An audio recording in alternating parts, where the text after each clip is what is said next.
ma vidéo chez vous.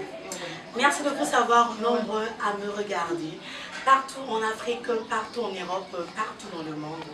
Ici votre humble servante Sarah Molongi, et ici vous êtes sur ma chaîne YouTube Sarah Molongi TV. Si vous tombez sur ma chaîne, que ce soit par hasard ou bien que vous êtes abonné, n'oubliez pas d'activer la cloche de notification afin de ne rien rater. N'oubliez pas de partager, n'oubliez pas de mettre des j'aime et de laisser un commentaire afin de me motiver et de montrer mes perfections ainsi que mes imperfections. Aujourd'hui, je vous emmène un sujet, qui touche beaucoup d'entre nous. Comme je vous l'ai dit, aujourd'hui, nous allons parler de la gratuité scolaire. L'année dernière, nous avons tous vu, nous avons tous été témoins. Le chef de l'État avait décidé que que les écoles publiques ainsi que catholiques, tout et tout, qu'ils entament un programme de gratuité afin que les élèves ne payent point le frais de scolarité.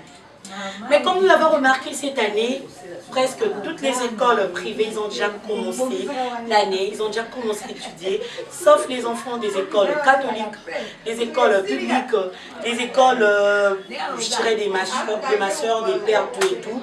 Donc tout ce qui est saint, tout ce qui est public, tout ce qui est catholique, en tout cas, ils n'ont pas encore commencé à étudier. On se demande tous pourquoi. Pourquoi cela arrive? Alors qu'avant de prendre une décision, on suppose que le chef de l'État avait déjà conclu tout ça. Il avait déjà conclu avec le ministre des enseignements primaires et secondaires, qu'il avait déjà conclu avec, je dirais, ses conseillers, tout ça. Il avait déjà vu dans la caisse, il savait déjà ce qu'il prenait comme décision. Nous avons tous été émus par la décision parce que comme on peut le constater au Congo-Brazzaville, là-bas il y a la gratuité, que ce soit en maternelle jusqu'à l'université. En tout cas, un enfant ne peut pas dépenser, je dirais, plus de 500 $ durant ses études maternelles à l'université. Et quand ce programme est arrivé ici au Congo, on s'est tous dit que c'était vraiment super, que ce programme arrive ici en RDC, que les enfants n'allaient plus du tout payer les frais de scolarité. Mais dernièrement, nous constatons, il y a les marches, dernièrement, nous constatons que les enfants se rendent à l'école sans pouvoir étudier. Donc, du genre, les enfants viennent à l'école, on le laisse là, ils sont assis, ils n'étudient pas, ils n'apprennent pas, donc il n'y a rien du tout, que dalle.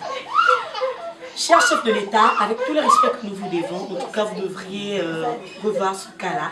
Vous devriez revoir vos décisions que vous avez prises parce que d'autres parents disent que non, nous ne sommes pas incapables de payer les frais de scolarité de nos enfants. D'autres disent que remettez ça même, payant comme c'était auparavant, comme ça au moins nos enfants vont étudier. Il y a des enfants qui font des marches, il y a des enfants qui sont là, ils traînent dans les rues à ne rien faire du tout. Sa maman, son papa sait que non, les parents savent que non, l'enfant il est parti à l'école. Mais arrivé à l'école, l'enfant voit que non, ils n'étudient pas, il n'y a rien. Il peut sauter un mur, il se rend dans la rue et puis il va faire du n'importe quoi. Imaginez-vous que quelque chose arrive à ces enfants-là. Dernièrement, nous avons regardé, nous avons tous vu à des enfants qui ont fait une grande marche. Ils se sont même rendus jusqu'au palais du Parlement. En faisant cette marche-là, on ne sait pas ce qui aurait pu s'y passer, le pire aurait pu arriver. En tout cas, c'est une chose qui nous déplaît énormément.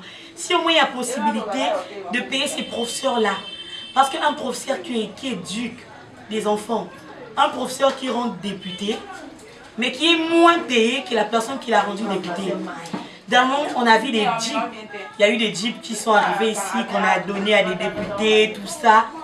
Mais faisons quand même le minimum pour les professeurs. Les professeurs sont payés à combien? 300 000 francs congolais. Avec nos maisons, nous sommes un pays où notre monnaie, je dirais notre monnaie monétaire est le franc congolais, mais que le dollar domine énormément. Tu vas te rendre même au grand marché. Tu demandes un truc, on te donne le prix en dollars. Tu dis que non, par exemple, moi je vais acheter ça, on te dit c'est 200 $ ou bien c'est 150 $. Tandis que moi j'ai des francs congolais. Ou bien valorisons quand même le franc congolais. Parce que si aujourd'hui un 10 000 francs congolais pourrait coûter au moins 20 $, le franc congolais serait valorisé. Et on ne va plus voir les professeurs se plaindre. Donc les professeurs, ils ont aussi raison en fait. Ils ont raison. Parce que ce n'est pas parce qu'on se dit professeur qu'on n'a pas les droits à des bénéfices, qu'on ne doit pas jouir de son métier. On connaît des professeurs depuis nous étions petits, des petits enfants. Ils sont toujours dans les mêmes maisons là. Ils ont toujours ce même état de vie. C'est comme s'il y a même d'autres gens, il y a d'autres enfants, ils font la pédagogie en humanité et arrivent à l'université, ils s'en vont faire la médecine, ils s'en vont faire la géographie, ils s'en vont faire le journalisme. Tout ça pourquoi? Parce qu'ils se disent que je ne veux pas être comme mon monsieur, je ne veux pas être moins payé, je ne veux pas avoir une vie de misère ou une vie de galère. Les jeeps que vous avez, les jeeps qu'on a tous vus ici, les jeeps, tout ça, prenez ça, donnez ça chez les professeurs. Si au moins leur salaire pouvait au moins augmenter, je dirais seulement au moins à 700 000 francs congolais. Un professeur qui gagne, je dirais, 350 $. Supposons qu'il a une maison à payer au moins de 100, 150 $. Les 200 peuvent aller, le 50 il peut épargner, les 50, ses enfants ils doivent étudier. Donc c'est comme si à Kinshasa, quand tu es professeur, au Congo, quand tu es professeur, tes enfants n'ont pas droit à l'éducation. Parce qu'on voit même les programmes scolaires, le programme de la gratuité scolaire qu'il y a eu. Il y a des professeurs même qui étaient contents pour ça. Ils ont joué en disant que non, nos enfants vont faire étudier gratuitement. Mais là on constate que non, les enfants n'ont pas encore commencé le programme de gratuité. En tout cas, franchement, on ne comprend rien du tout. Revoyez cela. Parce que on ne peut, même Dieu qui nous a donné, Dieu nous a donné la vie. Mais Dieu reste toujours supérieur. Il a tout, ce que nous ne pouvons jamais avoir. Mais un professeur qui rend quelqu'un médecin, député, sénateur, journaliste, économiste, et il ne reçoit rien en retour, il est traité comme un chiffon. Ses droits, comme étant professeur, sont bafoués, sont considérés comme s'ils étaient moins que rien. Tandis que ce sont des gens intelligents. Ce sont des gens qui méritent plus que ce qu'on leur donne.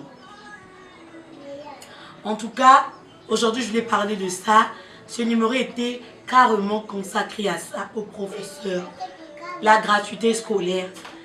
S'il n'y avait pas encore eu le moyen d'entamer cette procédure-là, de commencer ce que vous avez commencé, il fallait au moins laisser les enfants. Parce que voir des enfants qui traînent dans les rues, les enfants ils partent à l'école alors qu'ils font rien. C'est vraiment déplorable.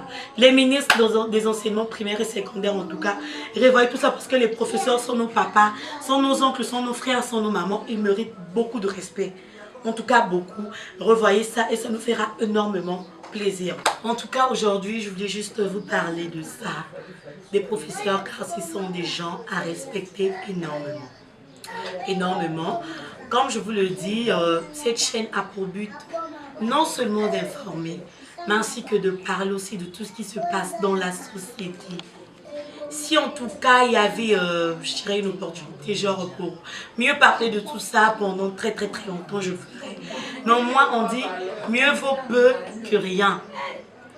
Je remercie mon Dieu, mon roi, le Tout-Puissant, celui qui me donne la vie. C'est grâce à lui que vous me regardez, c'est lui qui nous donne le souffle de vie. Mon Dieu, mon Père, mon roi. Jésus-Christ de Nazareth, en tout cas, merci beaucoup. Je dis merci à mon caméraman Exaucé pour tout car c'est grâce à lui que vous retrouvez toujours mes vidéos. C'est grâce à Dieu à travers lui. Merci en tout cas à ma maman chérie, Laïli Benga Senga. Merci au couple Kiwobo depuis Villers-Saint-Paul. Merci à Bouesso, Virginie Laure.